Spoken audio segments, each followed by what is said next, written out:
கடவுள் வந்துட்டாரு எதுல? உருளைக்கிழங்குல. இந்த சம்பவம் எங்க நடந்திருக்குன்னா நார்த் இந்தியால.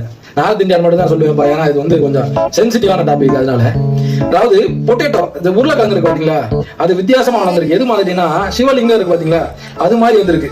இப்படி கூம்பா வந்துச்சுன்னா அது சிவலிங்கம் மாதிரி இருக்கு அப்படின்றது அவங்களோட அனுமானம், அவங்களோட கெஸ். அவன் என்ன பண்ணிருக்கணும், சரிப்பா இது வந்து இதா இருக்கு, கடவுளுக்கு அந்த இது கடவுளுக்கு படைச்சிட்டு பேசாம போயிருக்கான். ஆனா என்ன பண்ணிருக்காங்க, அந்த உருளைக்கிழங்க மாலையை போட்டு கடவுள் வந்துட்டாரு அப்படின்னு சொல்லி உருளைக்கிழங்கு மாலையை போட்டு கும்பிட ஆரம்பிச்சிட்டாங்க. சீரியஸாங்க, இந்த வீடியோ அந்த போட்டோ போடுறேன் பாருங்க, அதை சுத்தி நின்று கும்பிட்டு பாட்டு பாடி இது பண்ண ஆரம்பிச்சிட்டாங்க.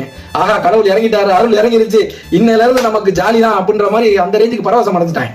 அப்ப பாருங்க, இதே மாதிரி பீகார்ல ஏசி தண்ணி இருக்கு இல்லையா, அந்த ஏசி தண்ணி வடிச்சுக்கிட்டு இருக்கு.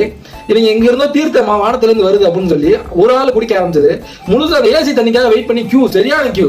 அந்த கியூ ஏசி தண்ணி, அதாவது வெண்ட் வெளியே வருது இல்லையா, அந்த தண்ணியை குடிக்கிறதுக்கு வெயிட் பண்றாங்க. பாருங்க, நான் கடவுள் நம்பிக்கைக்கு மறுப்பாளர்கள் கிடையாது. கடவுள் நம்பிக்கையால பல மூட நம்பிக்கைகள் வளரும் பின்னாடி.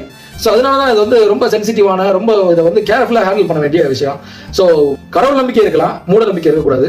அது கடைசி இப்படிதான் போய் முடியும்னு நினைக்கிறேன்.